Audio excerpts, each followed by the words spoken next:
Hey friends, GTA Bhagalpur back again with CDP 30 most important questions.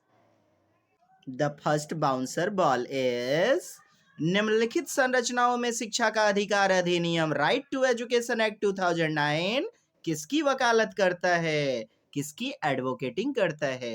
तो समावेशी शिक्षा की, इंक्लूसिव एजुकेशन अर्थात सबके लिए समानता का नियम, उच्च कुलीन व्यक्ति, उच्च कुलीन बच्चे, निम्न कुलीन बच्चे अर्थात उच्च वर्ग के बच्चे, निम्न वर्ग के बच्चे, सृजनात्मक बालक, मूढ़ बुद्धि के बालक अर्थात सारे बच्चों को एक ही छत के नीचे समानता के अधिकार अधिनियम 2009 6 से 14 वर्ष के बच्चों का निःशुल्क शिक्षा का अधिकार अधिनियम और दिव्यांग के लिए कितना 6 से 18 वर्ष।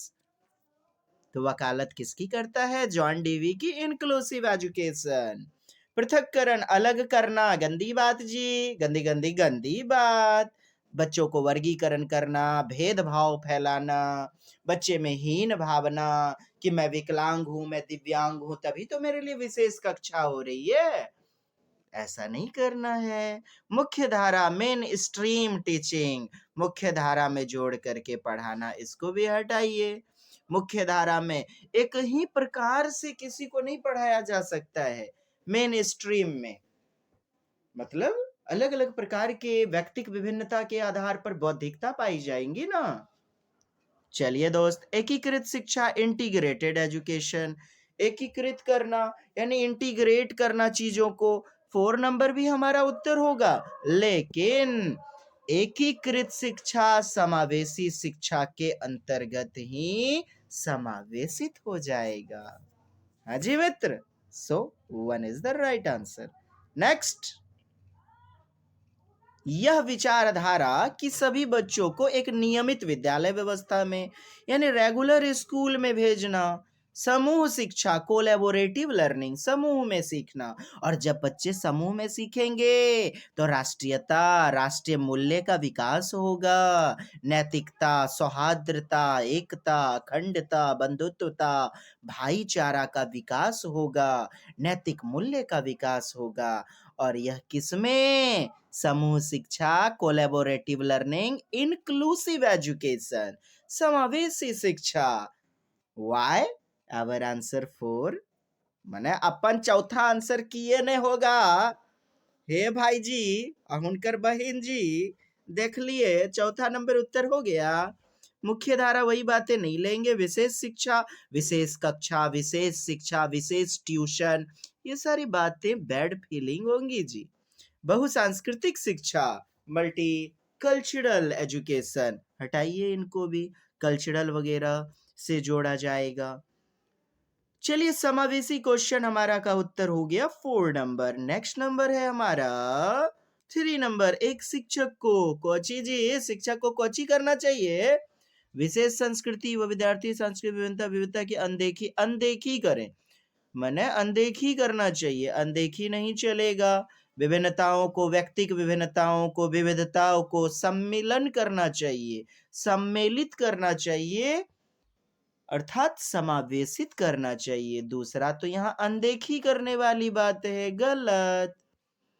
वह विद्यार्थियों के बीच तुलना को अधिकतम करे, हा हा हा, तुलना करना, बताइए कैसा एकदम बकलवे है का जी। हाँ, भेदभाव करना, तुलना करना, नंबरों के आधार पर वर्गीकरण करना। आज मेरा सोना, अरे रे बाबू तू बहुत अच्छा बेस्ट नंबर लाता है, तू आगे बैठ, अरे तू तो गधा है, तू पीछे बैठ। बच्चों में भेदभाव करना, गलत बातें। यह संप्रेषित करें कि वह कक्षा कक्ष में सभी संस्कृतियों का सम्मान करे। यस, समावेशी शिक्षा यही तो कहती है। 3 is the right answer. Next number प्रश्न है, बच्चे प्रभावी रूप से सीखते हैं जब, कखन हो, कब सीखते हैं प्रभावी रूप से, इफेक्टिव रूप से? वे पाठ्य पुस्तक में दिए गए तथ्यों को याद करना, रोट लर्निंग, मेमोराइजेशन, क्रैमिंग, रटंत विद्या, नहीं चलेगा। सृजनात्मकता होनी चाहिए, बच्चे सक्रिय रूप से, देख रहे हैं थर्ड नंबर में है, सक्रिय ज्ञान निर्माता होते हैं बच्चे, जीन पियाजे ने भी कहा। अन्वेषक होते हैं, ज्ञान का सृजन करते हैं, विभिन्न गतिविधि यानी अलग-अलग प्रकार का एक्टिविटी में भाग लेता है। क्यों नहीं तीसरा होगा याद? नियंत्रित करना, अनुशासन करना, नियंत्रण में रखना। एक तो बाल केंद्रित शिक्षण प्रणाली है और बच्चे भगवान के रूप में जाने जाएंगे। बच्चों को स्वतंत्रता दी जाएगी और यहाँ पर नियंत्रण वाली बातें क्यों चलेंगी भला? नियंत्रण वाली बातें गलत हुआ ना। वे श्यामपट अध्यापक के द्वारा उत्तरों की नकल नहीं, उत्तरों की नकल गलत होगी दोस्त। हाँ, क्या उत्तर जानना यही हमारा लक्ष्य है? समस्या को समाधान करना तार्किक रूप से, यह लक्ष्य होता है जिससे सृजनात्मकता आती है, क्रिएटिविटी होता है, क्रिएटिविटी आती है। तो यह लक्ष्य होता है, ना कि 2 नंबर। तो हमारा 3 नंबर उत्तर हो गया। नेक्स्ट प्रश्न देखेंगे दोस्त, 5 नंबर। बच्चों को कक्षा में प्रश्न प्रश्न पूछने से यार क्या होता है? सृजनात्मकता को पोषण मिलता है। हाँ, अपसारी चिंतन यानी कि डाइवर्जेंट थिंकिंग, मुक्त अंत वाले चिंतन, खुले अंत वाले, out of the box thinking. अच्छा, कहता है पूछने के लिए हतोत्साहित, डिस्कवरेज, हटाइए, बच्चे को उत्साहित कीजिए, एनकरेज कीजिए, वह सही होगा। पूछने की अनुमति नहीं देना चाहिए। हाँ जी, चलिए, पूछने से रोकना चाहिए। हाँ जी, इसको भी हटा दीजिए। तो पूछने के लिए प्रेरित, यस, एनकरेज करना, प्रोत्साहित करना बच्चे को। 4 is the right answer. Next, निम्नलिखित में कौन सी एक मुख्य प्रक्रिया नहीं है जिसके द्वारा सार्थक अधिगम? बोले तो पॉजिटिव टाइप का लर्निंग, पॉजिटिव लर्निंग घटित होता है। वह कौन सा नहीं है? तो अन्वेषण, अन्वेषण विधि किसने? HER में स्ट्रॉन्ग ने दिया है। खोज विधि, ह्यूरिस्टिक विधि या अनुसंधान विधि? पारस्परिक क्रिया, पारस्परिक कोलैबोरेटिव लर्निंग, पारस्परिक क्रिया या अंतः क्रिया? तो यहाँ तो अपना दोस्त उत्तर हो जाएगा, अर्थात यह आपका सही है। बच्चे, वाइगोत्स्की ने भी कहा, अंतः क्रिया करके एक दूसरे की मदद से सीखते हैं ज्ञान को, तो अधिगम होता है पॉजिटिव। अच्छा जी, कंठस्थीकरण, स्मरण, रट्टा वाला, तो इसको हटा दीजिए क्योंकि नहीं पूछा जा रहा है ना दोस्त। पुनरावृत्ति, रिपीट करना, अभ्यास, एक्सरसाइज वगैरह करना, इससे भी ज्ञान होता है। सार्थक अधिगम होता है, निर्देश एवं संचालन, इंस्ट्रक्शन वगैरह, तो इससे भी होगा। यहाँ तो हमारा नहीं पूछा जा रहा है। 4 is the right answer. Next, कहता है प्रश्न 7, क्या कहता है वो मिश्रा जी? देख ली हल जाए। हाँ जी, तो देख ले ही। कौन सा स्तंभ को बच्चों में उनकी प्राथमिक विशेषताओं को मिलान प्रस्तुत करता है? धारा प्रवाह पढ़ने में कमी है, बच्चे को हो रही है कमी। किसमें? धारा प्रवाह पढ़ने में। तो यार कमी हो रही है, तो अवधान कमी यानी डेफिशिएंसी हो रही है बच्चे को कंसंट्रेशन में। मूल संसाधनों के बारे में सोच सकता है, सोच सकता है तो क्रिएटिव है बच्चा, सृजनशील है, सृजनात्मकता। आसानी से विचलित होने की आदत, यार आसानी से विचलित हो रहा है तो अधिगम आसक्त है, लर्निंग डेफिशिएंसी है बच्चे में, है ना जी। शीघ्रता एवं स्वतंत्रता से सीखने, अति सक्रियता की योग्यता, वाओ कितनी बढ़िया बात है, गॉड गिफ्टेड चाइल्ड है। हाँ, अति सक्रिय है, हाँ, आसानी से सीख रहा है। तो हमारा यहाँ क्या हो जाएगा? 4 number right answer. Next number देखेंगे दोस्त, बच्चों की गलतियां। हाँ जी, थॉर्नडाइक ने कहा त्रुटि एवं प्रयास का सिद्धांत। तो गलतियां, एक बात बताओ, गलतियां क्या है? निगेटिव नहीं लेना है, सीखने का संसाधन है। त्रुटियां होती हैं बच्चे से, त्रुटियां सीखने का अंग है, संसाधन है, रिसोर्सेस के रूप में लीजिए। त्रुटियां मनुष्य को आगे बढ़ने के लिए, द बेस्ट सफलता के लिए प्रेरित करती हैं। थॉर्नडाइक ने भी तो कहा कि क्या किसी ने एक दिन में क ख ओ आ ए बी सी डी लिख लिया था?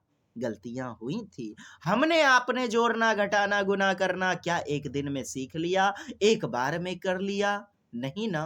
त्रुटियां हुई और प्रयास करते करते करते नाना करते करते और हो गया।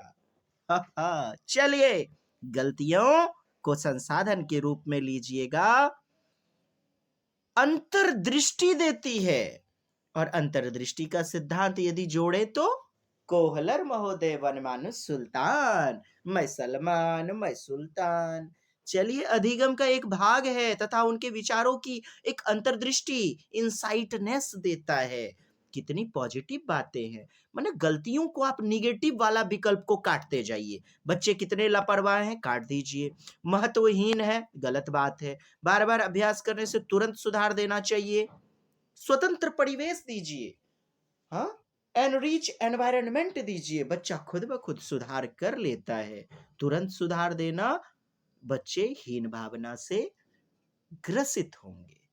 तो हमारा यहाँ 2 नंबर उत्तर हो जाएगा। आशा करता हूं आशा के साथ समझे होंगे। आशा के साथ।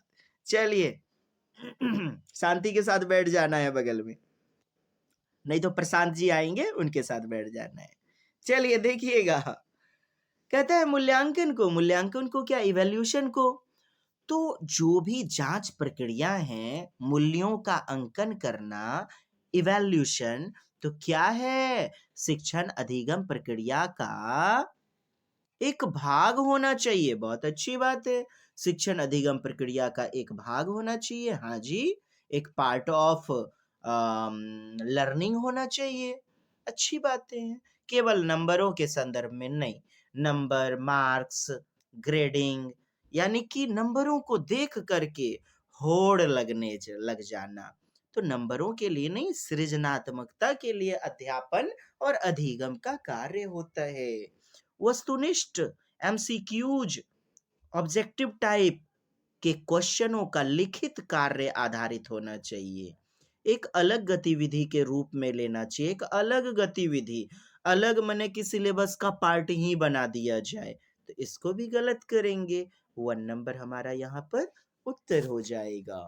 नेक्स्ट देखेंगे, संरचनात्मक दृष्टिकोण बोले तो कंस्ट्रक्टिविज्म, जीन पियाजे, वाइगोत्स्की, कोहलबर्ग संरचनावादी हैं। तो कंस्ट्रक्ट करना, रचना करना, संरचना करना, बोले तो क्रिएटिव, कैसा, कंस्ट्रक्टिविज्म अप्रोच के अनुसार अधिगम डैश है। एक निष्क्रिय, यार सक्रिय है ना, जानकारी के अर्जन की प्रक्रिया है। अर्जन अर्थात एक्विजिशन, अर्जन अर्थात एक्विजिशन, एक्विजिशन की प्रक्रिया है। संरचनात्मक दृष्टिकोण अधिगम की भी तो प्रक्रिया होगी, एक्विजिशन के साथ साथ लर्निंग भी तो होगी, अर्थात दोनों होगा ना। अनुभव के परिणाम, अनुभव के परिणाम के रूप में व्यवहार में एक परिवर्तन होने की प्रक्रिया है। व्यवहार में परिवर्तन क्या, अधिगम क्या है, तो अधिगम की परिभाषा के रूप में व्यवहार में परिवर्तन हो जाना, to change the behaviour is called learning. तो यह बातें होंगी आपकी अधिगम के साथ, जबकि अनुभव के परिणाम के रूप में कहा जा रहा है, तो यहाँ पर तो यह गलत हो जाएगा। एक सक्रिय एवं सामाजिक प्रक्रिया, देखिए सबसे पॉजिटिव आपको नजर आ रहा होगा, एक सक्रिय है, एक्टिव प्रोसेस है, सोशल प्रोसेस, समाज में रह करके अधिगम भी होता है और अर्जन भी होता है। तो ज्ञान का निर्माण होता है, संरचनात्मक दृष्टिकोण, और बच्चे ज्ञान की खोज करते हैं, अर्थात क्रिएटिव होता है बच्चा। बालू का घरौंदा बनाना, जहाज महात्मा गांधी का टोपी बनाना, गेंद बनाना, कागजों को फाड़ करके, हाँ, रामखेलावन चाचा के यहाँ से अपने ना कॉपी फाड़ेगा जी, नहीं तो तोर कॉपी फाड़ेगा। तो खैर बच्चों को देखें, गौर फरमाएंगे कि यह प्रक्रिया एक सक्रिय एवं सामाजिक होती है। यही तो है कंस्ट्रक्टिविज्म, पर्सपेक्टिव, दृष्टिकोण, नजरिया, एटीट्यूड। चलिए देखिएगा, 4 नंबर उत्तर हो जाएगा।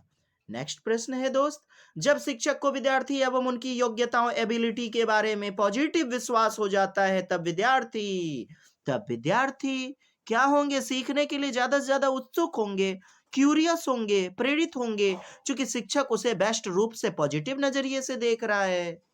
तो क्यों नहीं 4 नंबर उत्तर हो जाएगा। बाकी विकल्प तो आप देखते काट दीजिएगा कि निश्चिंत हो जाते, सीखने के लिए किसी भी तरह का प्रयास करना टीचर जी बंद कर देते हैं। तब क्यों ड्यूटी देते हैं जी? उत्साह भंग हो जाता है। ये कोई बात हुई? किसी भी रूप में प्रभावित नहीं होते, प्रभावित तो होते हैं। 4 is the right answer. Next number कहता है, एक शिक्षक बच्चे को प्रभावी रूप से समस्या समाधान करने में सक्षम बनाने के लिए किस तरह से प्रोत्साहित कर सकते हैं? कैसे एनकरेज करेंगे? हे गुरुजी, हे गुरुवाइन मैडम जी, कैसे? केना को? पाठ्य पुस्तक से एक ही प्रकार के प्रश्नों के उत्तर के अभ्यास। पाठ्य पुस्तकों से पाठ्य पुस्तक भगवान है क्या? पाठ्य पुस्तक में दी गई सूचना कंठस्थीकरण, इसे भी काटेंगे। बच्चों की समस्या के बारे में सहज अनुभूति अर्थात अर्जन से जोड़ के, अर्थात प्राकृतिक वातावरण, सहज अनुभूति, नैसर्गिक वातावरण, स्वाभाविकता के सिद्धांत के साथ, यही तो है सहजानुभूति। अनुमान लगाने एवं बहु विकल्पों को देखने के लिए प्रोत्साहित करके, कितनी बेहतरीन बात है। पाठ्यपुस्तक, फिर पाठ्यपुस्तक हटाइए। पाठ्यपुस्तकें संपूर्ण नहीं होती हैं अपने आप में, और एनसीएफ 2005 कहता है पाठ्यपुस्तक के ज्ञान को बाह्य दुनिया से जोड़िए। तो क्यों भला हमारा होगा 1 2 4 3 is the right answer. Next यार, बढ़ो आगे, जल्दी जल्दी फटाफट। अरे आगे दीवार भी तो है, टकरा नहीं जाइएगा आप लोग। हाँ जी, बैठल रहिए, क्वेश्चनवा को आगे देखिए। कहता है वे विधियां, वे मेथड्स जिनके प्रयोग में विद्यार्थियों की स्वपहल, यानी कि खुद का अटेम्प्ट होता है, खुद का पहल होता है, वह प्रयास शामिल है। किसका उदाहरण है? तो किधर है जी? लीजिए, बाल केंद्रित शिक्षण प्रणाली। हाँ, चाइल्ड सेंटर्ड एजुकेशन। क्यों नहीं होगा? इसी को अधिगम करता, तो अधिगम कर्मी किसको बोलते हैं? विद्यार्थी को। अधिगम कर्मी, अधिगम करता, 2 is the right answer. Next, नीचे लिखी हुई किसी स्थिति की सिद्धांत को दर्शाती, किस सिद्धांत को दर्शाती है जी? कहता है जो विद्यार्थी अच्छा प्रदर्शन नहीं कर पाते, वे महसूस करते हैं कि वह पर्याप्त रूप से अच्छे नहीं है और हतोत्साहित महसूस करते हैं, डिस्करेज महसूस करते हैं। अच्छा, प्रदर्शन बच्चे अच्छे नहीं कर पा रहे हैं तो वो अच्छा महसूस नहीं करते, हतोत्साहित हो जाते हैं, तब उनमें बिना प्रयास के कार्य को आसानी से छोड़ देने की संभावना। तो आसानी से कार्य को वो छोड़ रहे हैं, तो कारण क्या है? संवेग हावी है उन पर। हाँ, संवेग हावी है। जब बेहतरीन रिजल्ट मिलने लगता है, बहुत खुश होते हैं, हंसना, मुस्कुराना, रोना। हाँ, ये सब क्या है? मूल प्रवृत्ति, और मूल प्रवृत्ति जिसको जन्म देती है वह है संवेग। और मैकडूगल ने बताया 14 प्रकार की main behaviour which is not taught by any school, any universities. That is called main behavior, मूल प्रवृत्ति। और मूल प्रवृत्ति जन्म देती है संवेगों को। और संज्ञान, तोर खोपड़िया यदि खराब है, बौद्धिकता, कॉग्निशन, तो देखिएगा संवेग, इमोशन भी खराब होगा। जैसे नंबर खराब आया तो देखें, बेचारी छोड़ के चली गई तो देखिए संज्ञान। और बात बात पे माता पिता पे बिगड़ता जाएगा, चुपके से कोने में बैठा बैठा दुबक करके सिसकता रहेगा।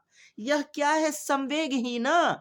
माने खोपड़िया यदि गड़बड़ हो तोर, तो संवेगो प्रभावित होगा। दोनों एक दूसरे से इंटरलिंक्ड है, दोनों अलग नहीं है। बहुत अच्छा रिजल्ट आया, देखिए एकदम खुशी आपकी।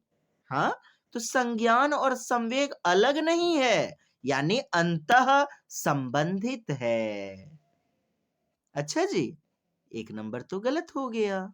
आनुवंशिकता और पर्यावरण अलग नहीं है। चलिए, हेरिडिटी, जेनेटिक्स और पर्यावरण, एनवायरनमेंट अलग नहीं है। अच्छी बात है, आप इसको भी उत्तर बनाना चाहेंगे, लेकिन जरा ठहरिए।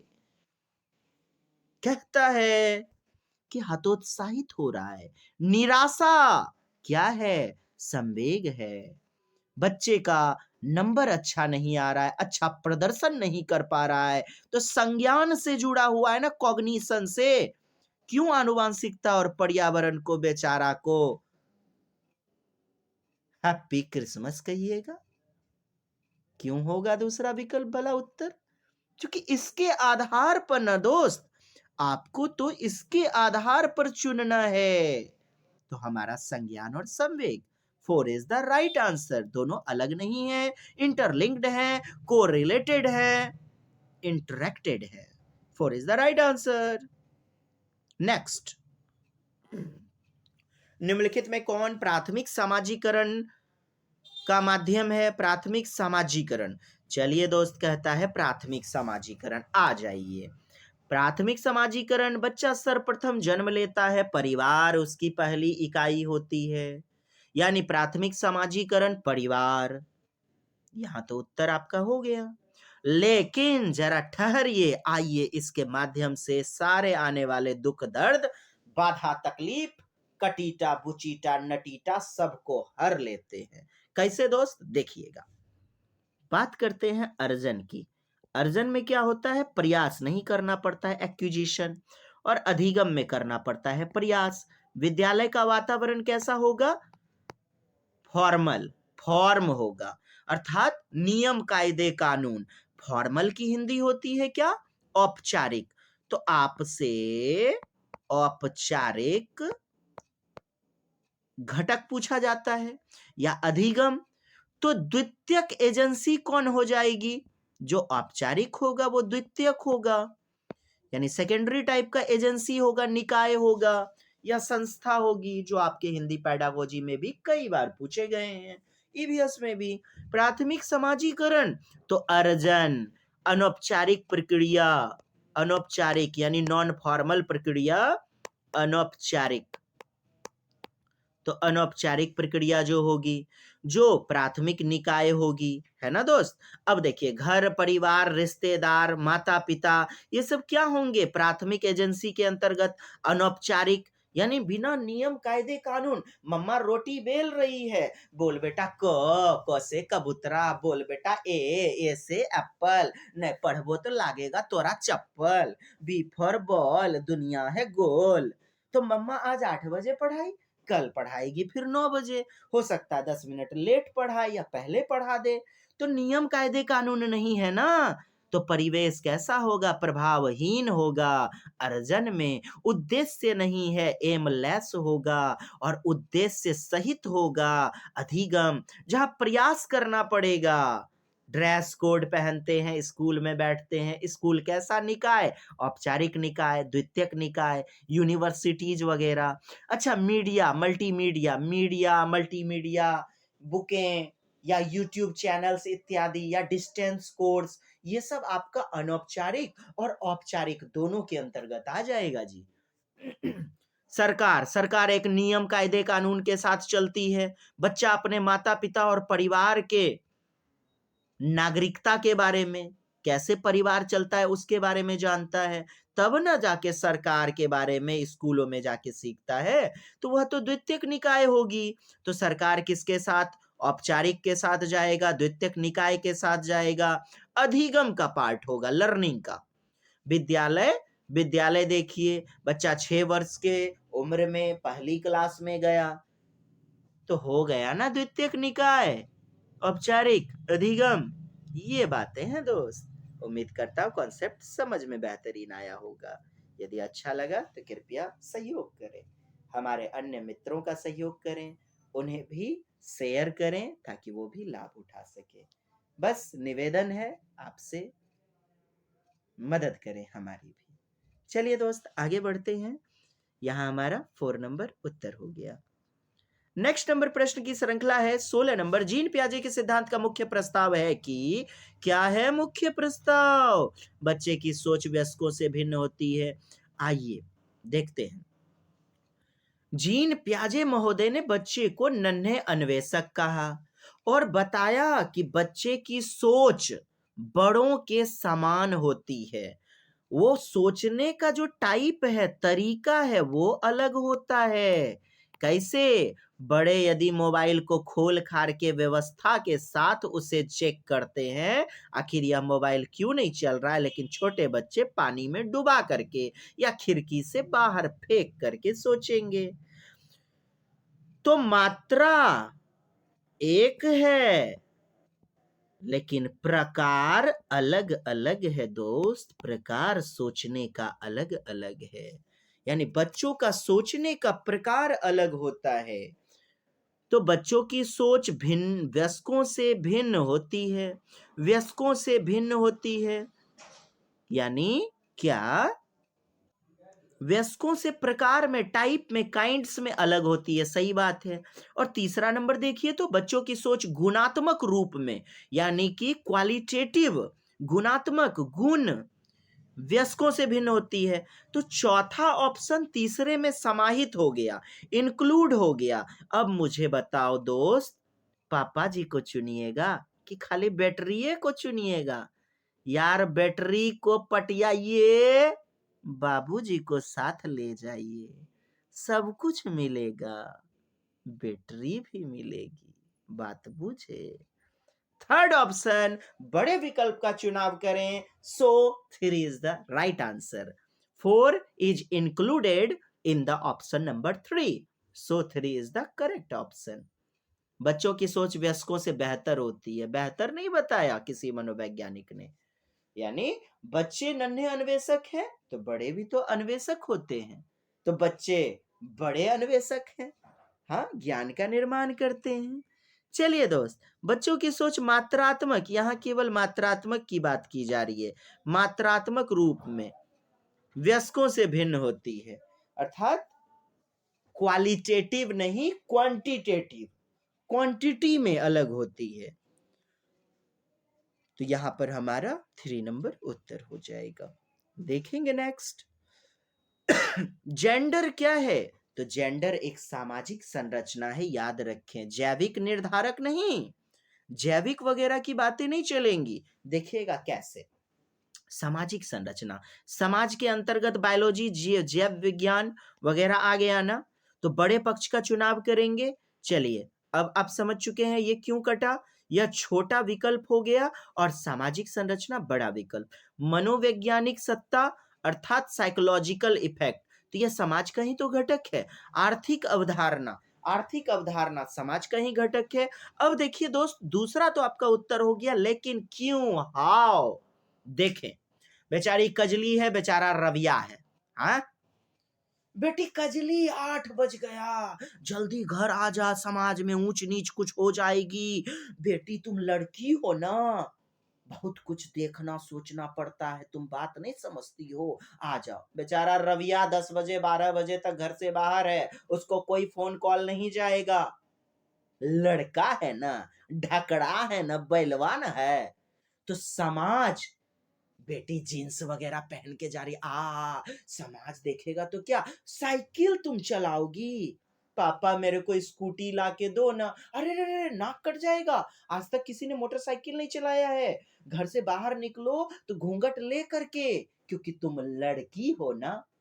यार समाज इतनी बार हमें कह कह करके, हमें बता बता करके प्रेरित करता है कि मैं लड़की हूं, मैं एक अभिशाप हूं।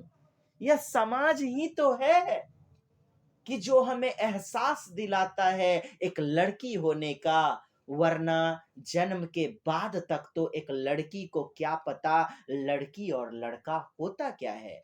लेकिन 2 साल 3 साल का नहीं हुआ, आहा बचिया कभी हो करना है, उसके लिए भी धन व्यवस्था करके रखना होगा। बच्ची सयानी हुई 15 साल 18 साल 21 साल, ए जी सुनते हैं, बचिया का हाथ पीला करना है। यानी समाज हमें, यह कुसमायोजित समाज हमें बार बार एहसास दिलाता है कि लड़की होना अभिशाप है।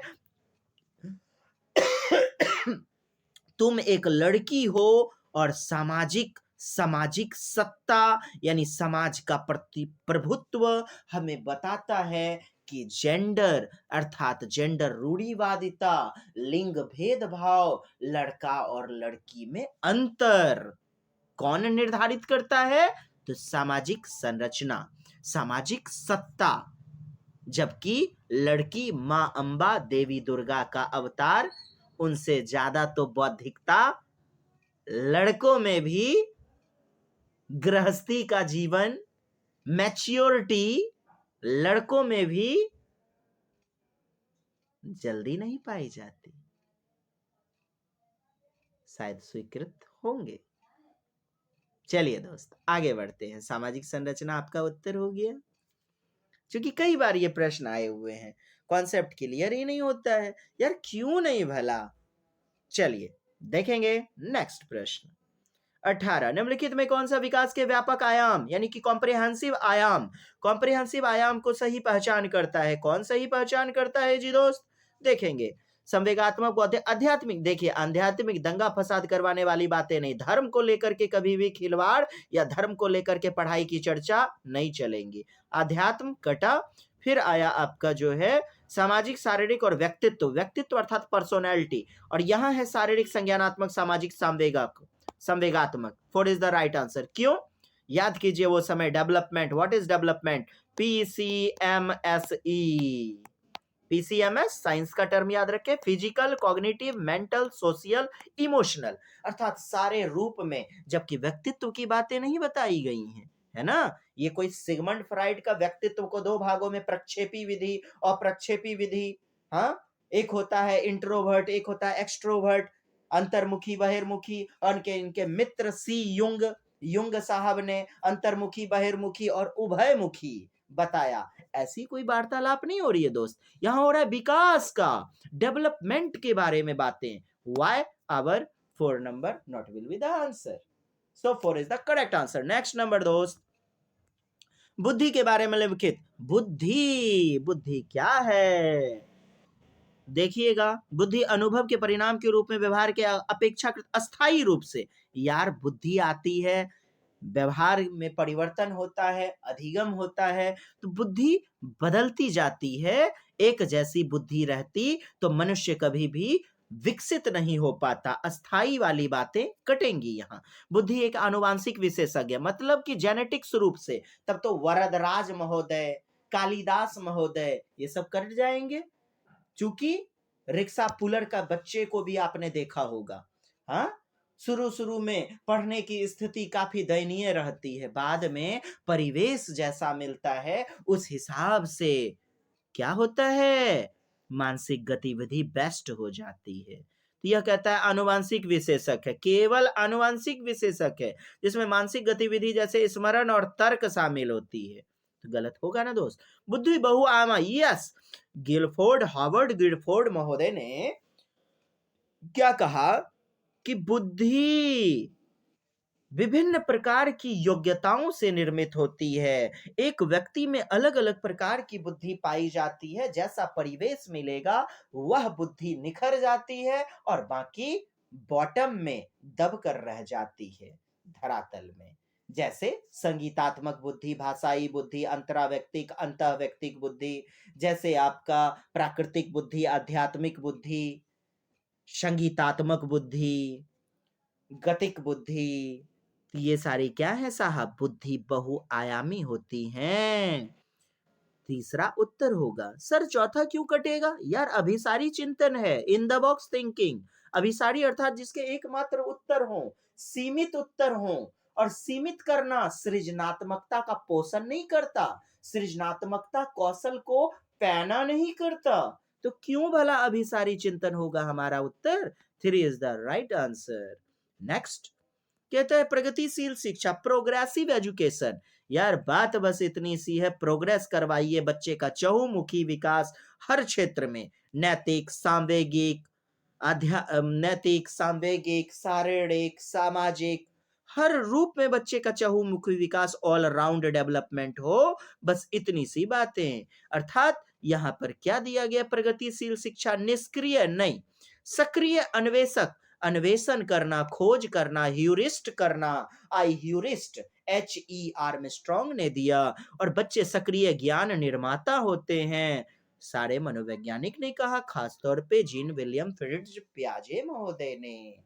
खाली स्लेट होते हैं। वाटसन का वह कथन नहीं चलेगा कि बच्चे खाली स्लेट होते हैं। बच्चे पूर्व अधिगम से, पूर्व अनुभवों से, प्री एक्सपीरियंस से, नॉलेज से, स्कीमा से लैस होकर के, सुसज्जित होकर विद्यालय आते हैं, ना कि खाली स्लेट छोटे वयस्कों के रूप में। तो 2 is the right answer. Next, लेव वाइगोत्स्की के अनुसार, लेव वाइगोत्स्की सामाजिक गतिविधि है, सामाजिक सांस्कृतिक अधिगम का सिद्धांत दिया था। सीधी सी तो बात है, 4 इज द राइट आंसर।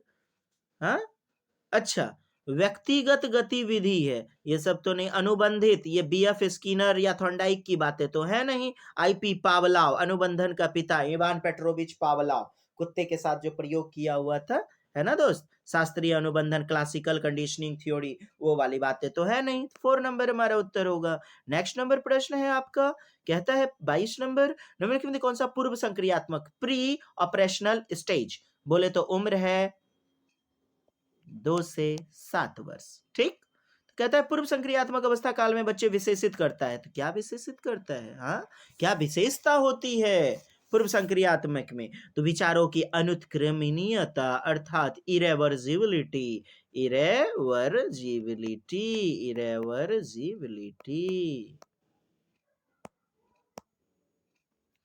अब देखिए, वर्तुल प्रतिक्रिया, लक्ष्य निर्देशित व्यवहार, विलंबित अनुकरण यानी देर से सीखना, लक्ष्य निर्देशित व्यवहार, माने अपलटावी का नियम, बच्चे में पलटावी का होता है अभाव और अपलटावी का होता है गुण विकसित, अर्थात अपलटना, रिवर्स नहीं करना, असंरक्षणवाद, और यही जाकर के मूर्त अवस्था अर्थात 7 से 11 में विकसित हो जाता है। क्या? संरक्षणवाद का गुण, उत्क्रमणशीलता, रिवर्सिबिलिटी पाई जाती है 7 से 11 वर्ष में, संरक्षणवाद पाया जाता है। 2 से 7 वर्ष आपका दिया है दोस्त। तो अनुत्क्रमणशीलता, मुद्रा संप्रत्यय यानी कि मुद्रा का कॉन्सेप्ट, लंबाई, दूरी, भार आदि में अपरिपक्वता अर्थात अविकसितता पाई जाती है। 2 से 7 वर्ष, यहां अनुत्क्रमणशीलता 3 is the right answer. Next number, बच्चों और उनके अधिगम यानी लर्निंग के संदर्भ में कथनों में से कौन सा सही है? तो कौन सा सही है दोस्त, देखेंगे।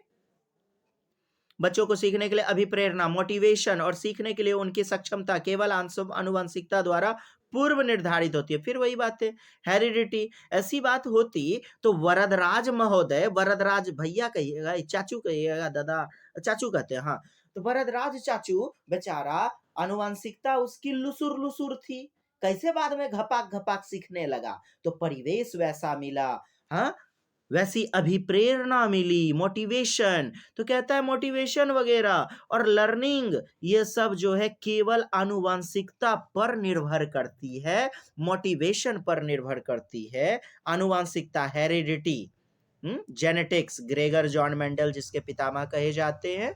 तो यहाँ वैसे भी केवल लगा हुआ है तो कट जाएगा। बच्चों की सामाजिक आर्थिक पृष्ठभूमि उसकी प्रेरणा और अधिगम सक्षमता को निर्धारित व सीमित करते हैं। देखिए, निर्धारित करते हैं, सीमित करते हैं। आर्थिक पृष्ठभूमि यदि किसी की खराब है तो मुझे बताइए, क्या वह एसडीएम, डीएम, यूपीएससी क्रैक नहीं किया है? यहाँ कहता है आर्थिक पृष्ठभूमि ये सीमित कर देती है, बच्चों को बांध करके रख देती है, आगे बढ़ने में सबसे बड़ी बाधा है। तो यहाँ गलत होगा ना दोस्त। बच्चों की अधिगम हेतु प्रेरित करने, उन्हें पुरस्कृत करने, दंडित करने, दंड करना, धारा number 17 right to education act 2009 हो जाएगा दंड, हो जाएगी सजा यदि आप दोगे बच्चों को दंड। तो दंड एवं पुरस्कार को वर्जित कीजिए। सभी बच्चे सीखने के स्वाभाविक रूप से प्रेरित होते हैं। यस, नेचुरल रूप से, स्वाभाविक रूप से, नैसर्गिक रूप से बच्चे प्रेरित होते हैं, एनकाउरेज्ड होते हैं तथा सीखने में सभी बच्चे एबल हैं। 4 is the right answer. Next number बढ़ते हैं, गामक विकास की दर में व्यक्तित्व विविधता है, पर्सनल इंडिविजुअलिटी। चलिए जी, पर्सनल इंडिविजुअलिटी होती है, फिर भी गामक विकास क्रम से डैश तक होता है। तो कहता है अधोगामी, शीर्षगामी, top to down, down to top. कहता डेवलपमेंट केवल विकास, तो आता आपका क्या, सिफिलोकॉर्डल, सिफिलोकॉर्डल, है ना दोस्त। देखिए मैं लिखता हूं, सिफिलोकॉर्डल प्रॉक्सिमोडिस्टल। सिफिलोकॉडल क्या होता है? मस्तकाधोमुखी जो विकास होता है मस्तक से धर की ओर, अर्थात सिर पुच्छीय दिशा, सिरोन पदोन्मुखी होता है, टॉप टू डाउन होता है। बात समझ में आई दोस्त? लेकिन यहां पर कह रहा है डैश से डैश तक होता है। एक बात बताइए, अधोगामी यानी नीचे की ओर गमन, मस्तक से नीचे की ओर, फिर शीर्षगामी कैसे हो जाएगा भला? एक नंबर कटेगा ना। अधोगामी यानी मस्तकाधोमुखी तो होगा कैसे? मस्तकाधोमुखी होता क्या है दोस्त, इसको समझे। सिर पुच्छीय दिशा, बच्चे का जन्म हुआ, आप देखेंगे माथा वगैरह हिला पाता है, फिर गर्दन वगैरह, फिर उसके बाद 4-5 महीने में कमर पे बैठ जाता है, फिर 6-7-8-9 महीने में घुटने के बल चलने लगता है, अंत में साल भर, सवा साल, 1.5 साल में आप देखेंगे पैर के बल चलने लगता है। तो देखा आपने, मस्तक से पैर की ओर विकास हुआ ना, डेवलपमेंट हुआ ना। तो दोस्त यही तो है सिफिलोकॉडल, मस्तकाधोमुखी। तो क्यों नहीं हमारा उत्तर हो जाएगा?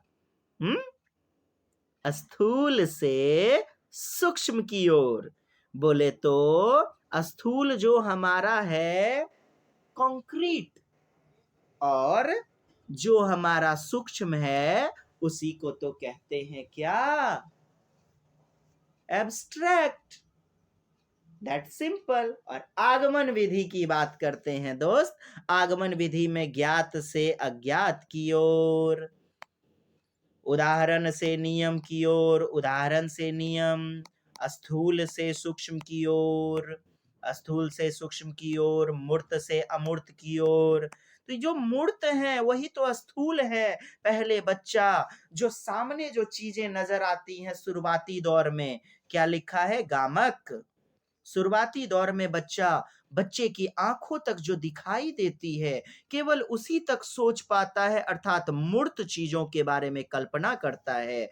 स्थूल विकास होता है और स्थूल से फिर जाता है सूक्ष्म की ओर, सूक्ष्म की ओर जाता है ना दोस्त? तो सूक्ष्म अर्थात अमूर्त चिंतन, अमूर्त चिंतन।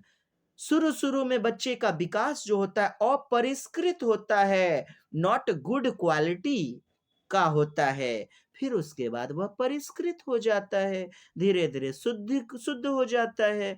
तो 2 नंबर हमारा उत्तर हो जाएगा। काफी बेहतरीन प्रश्न है दोस्त, काफी बेहतरीन है। परिष्कृत से अपरिष्कृत, यह तो तीसरा विकल्प कट जाएगा। शुरू शुरू में ही परिष्कृत होता है। परिष्कृत मतलब कि शुद्ध, अपरिष्कृत मतलब बैड टाइप का। तो तीसरा यहां विकल्प गलत होगा। अपरिष्कृत से परिष्कृत यानी वातावरण में रहता है, पहले जन्म हुआ बच्चे का, बच्चा अपने माता पिता को भी नहीं पहचानता है, यानी अपरिष्कृत व्यवहार होता है। धीरे धीरे समाज में ढलता है, सोशलाइजेशन होता है, समाजीकरण होता है बच्चे का, और बच्चा परिष्कृत होते जाता है, शुद्धिकरण। बोले तो स्थूल चीजें, तार्किकता, लॉजिकल थिंकिंग भी करने लग जाता है। तो क्यों नहीं हमारा 2 नंबर उत्तर होगा दोस्त? 2 इज द राइट आंसर। चलिए देखेंगे नेक्स्ट प्रश्न की ओर। वह अवधि जो व्यस्कता की संक्रमण की पहल कर, अच्छा व्यस्कता की संक्रमण, देखिए प्यूबर्टी जो काल होता है, वयः संधि काल, प्यूबर्टी पीरियड, वो 12 से 14 वर्ष, यौनांग होने लगते हैं विकसित, है ना? तो किशोरावस्था व्यस्तता के संक्रमण की पहल करती है, उसे क्या कहते हैं? तो क्या कहा जाता है उसे? सीधी सी बात है यार, पूर्व संक्रियात्मक अवधि, किशोरावस्था। तो क्या हो जाएगा? वह अवधि जो, तो 12 से 14 वर्ष जनरली यहाँ पर फिजिकल, शारीरिक रूप से physically male and female develop हो जाते हैं, अर्थात किशोरावस्था करती है पहल। तो व्यस्तता के संक्रमण की पहल करती है, उसे क्या कहते हैं? तो क्या कहते हैं दोस्त? आ, आ, यहां आपका देखेंगे, oh I am so sorry, 2 number आपका उत्तर हो जाएगा। क्यों होगा 2? देखते हैं। प्रश्न चूंकि अब जाकर के देखिए, वह अवधि जो संक्रमण की पहल करती है, अर्थात किशोरावस्था से भी तो बिगिन होता है 7 से 11 वर्ष। पूर्व संक्रियात्मक अवधि बाल्यावस्था की समाप्ति, किशोरावस्था एडोलसेंस, और रॉस के अनुसार 12 से 18 वर्ष है ना, 12 से 18। और यदि हरलॉक की बात करें तो हरलॉक की बात करें तो 0 से 14 दिन शैशवावस्था, फिर उसके बाद 15वें दिन से हाँ एक बचपनावस्था भी इसने लिया हुआ है 3 वर्ष तक बचपनावस्था, और फिर 3 वर्ष से 12 साल की उम्र तक 3 भागों में बांटा गया, पूर्व बाल्यावस्था, मध्य बाल्यावस्था और उत्तर बाल्यावस्था। तो ये बाल्यावस्था का पीरियड। फिर 12 से 18 किशोरावस्था। और रॉस की यदि बात करें तो 0 से 5/6 वर्ष और 6 से फिर 12 बाल्यावस्था और 12 से 18 यदि रॉस की बात करें तो अन्य मनोवैज्ञानिक वगैरह की बात करें तो गैरिट वगैरह भी समर्थक है। तो यहाँ पर हमारा क्या उत्तर हो जाएगा? पूर्व संक्रियात्मक अवधि दिया है तो ये तो 2 से 7 वर्ष होता है, 2 से 7 वर्ष। यदि यही यहाँ पर मूर्त रहता तो 7 से 11 वर्ष, तब हम इसको उत्तर ले सकते थे। और मध्य बाल्यावस्था आपका यदि बात करें तो वही 3 से 6 वर्ष, 6 से 9 और फिर 9 से 12 उत्तर बाल्यावस्था, 3 से 6 पूर्व बाल्यावस्था, प्री चाइल्डहुड, फिर मिडिल चाइल्डहुड 6 to 9 और पोस्ट चाइल्डहुड 9 to 12। तो यहाँ क्या हो जाएगा दोस्त उत्तर? बाल्यावस्था की समाप्ति हो गई तो 12 वर्ष में आ गया, तो यह भी तो बहुत अच्छी बात है। किशोरावस्था एडोलसेंस, वह अवधि जो वयस्कता के संक्रमण की पहल करती है, संक्रमण की पहल, प्यूबर्टी पीरियड 12 से 14 वर्ष। किशोरावस्था हमारे यहाँ पर उत्तर हो जाएगा, 4 is the right answer. Next number देखिएगा दोस्त, कहता है नेक्स्ट 26 नंबर, जीन प्याज महोदय के अनुसार क्या बच्चे प्रेक्षणात्मक अधिगम यानी प्रेक्षण करना, अवलोकन करना, देखना, विजुअलाइज करना, तो विजुअलाइज करके क्या अनुसार करते हुए दूसरों का अवलोकन करके सीखते हैं, अवलोकन करके सीखते हैं, दूसरे को देख करके सीखते हैं। तो क्या यह हमारा वाइगोट्स्की महोदय है? वाइगोट्स्की के बारे में तो बातें हैं नहीं। तो ज्ञान के सक्रिय निर्माता होते हैं, दुनिया में व्यवहार कौशल का अन्वेषण करते हैं, खोज करते हैं, ज्ञान का निर्माण करते हैं, सृजनात्मकता करते हैं। 4 इज द राइट आंसर। पुरस्कार एवं दंड तीसरा गलत हो गया। उद्दीपन, अनुक्रिया, थॉर्नडाइक, बीएफ स्किनर तो है नहीं जो आप दूसरे के साथ जाएंगे। 4 नंबर उत्तर हो जाएगा। नेक्स्ट नंबर, मौखिक संवाद जो बच्चे अपने आप से करते हैं उन्हें लेब वाइगोत्स्की क्या करते हैं? प्राइवेट स्पीच कहते हैं, यानी व्यक्तिगत वार्ता, निजी भाषा, प्राइवेट स्पीच ना, अहम केंद्रित वार्ता या आत्म केंद्रित वार्ता, ईगोसेंट्रिक या अहम मान्यता, ये सब किसका? प्याजे के संदर्भ में सही होगा। तो यहाँ तो हमारा 1 नंबर उत्तर हो जाएगा। नेक्स्ट नंबर दोस्त देख लियो, कोची कहता है खिलौना, पहनावा और वस्तु, घरेलू सामग्री, व्यवसाय और रंगों को विशिष्ट लिंग के साथ संबोधित कर रहा है, विशिष्ट लिंग के साथ जोड़ा जा रहा है। तो जेंडर रूढ़िवादिता, जेंडर पक्षपात, जेंडर बायस, जेंडर स्टीरियोटाइप, तो क्यों नहीं हमारा यहाँ हो जाएगा उत्तर 1 नंबर। जेंडर लिंग पूर्वाग्रह से संबंधित है। एक प्रारंभिक कक्ष में बच्ची अपने साथ जो अनुभव लाती है, यार अपने जब जो अनुभव लाती है तो उसे शामिल करके उन्हें संचयन कीजिए, यानी कि पढ़ाई में उसको जोड़िए। कहता है उसकी उपेक्षा कीजिए, गलत बात, ध्यान नहीं दीजिए, गलत, अस्वीकार कीजिए, गलत बात, मारे मुंह में एकदम जो है ना मुंह आदेव मार करके। हाँ, तीनों ऑप्शन जो है ना तोर जैसन होनहार सब आदमी को जो है बताइए, बहलाना फुसलाना चाहते हैं। संभव है जी? हाँ, फूस फास है गो आपको ची। हाँ, सीटेटर स्पेशलिस्ट तू लोग आदमी हैं। हाँ, गड़बड़ वाला गप करते हैं। आय हो भगवान, बूझ कौन ची रखे हैं जी? देखियो 29 नंबर लास्ट वाला, एक बच्चा तर्क प्रस्तुत करता है हिंज को दवाई चोरी नहीं करनी चाहिए, वह दवाई जो कि उसकी पत्नी की जान बचाने के लिए जरूरी है। अच्छा, दवाई जो चोरी नहीं करनी चाहिए, यह भी है कि वह दवाई से उसकी जान बच जाएगी पत्नी की। यदि वह ऐसा करता है, वो पकड़ा जाएगा तो जेल हो जाएगा। यार जेल हो जाएगा तो दंड पर आधारित है। क्या है? दंड पर आधारित। छोटे बच्चे कजली, किरनी, बबितिया, सुनितिया, छंगुड़िया, भाई बहन में बिस्किट वगैरह, डेयरी मिल्क, चॉकलेट वगैरह क्यों बांट करके खाते हैं? मिली बांटी खाइयो और राजा घर जाइयो। डर है मम्मी पापा का। अनुशासन, दंड एवं अनुशासन के सिद्धांत के आधार पर करते हैं। तो अब बताइए, दंड एवं आज्ञा पालन अभिविन्यास 2 नंबर उत्तर होगा कि नहीं होगा? जेल भेज दिया जाएगा। इस कारण से यह कोहल वर्ग महोदय के दंड एवं अनुशासन अर्थात पूर्व परंपरागत का स्टेज हो जाएगा उप अवस्था। 3 अवस्था दी थी दोस्त, 4 से 10 वर्ष, 10 से 13 वर्ष, 13 से 16 वर्ष। पूर्व परंपरागत, परंपरागत, उत्तर परंपरागत। इंग्लिश में सुने, pre conventional stage, conventional stage, post conventional stage. तो 6 उप अवस्थाओं में बांटा गया। आपसे पूछा जाता है 3 अवस्था और 6 उप अवस्था। हाँ जी दोस्त, चलिए यह आपके 30 अति महत्वपूर्ण प्रश्न हो गए। चलिए दोस्त, आगे बढ़ा जाए, देखा जाए और अपना स्नेह प्रेम बनाए रखें। कैसे? ऐसे।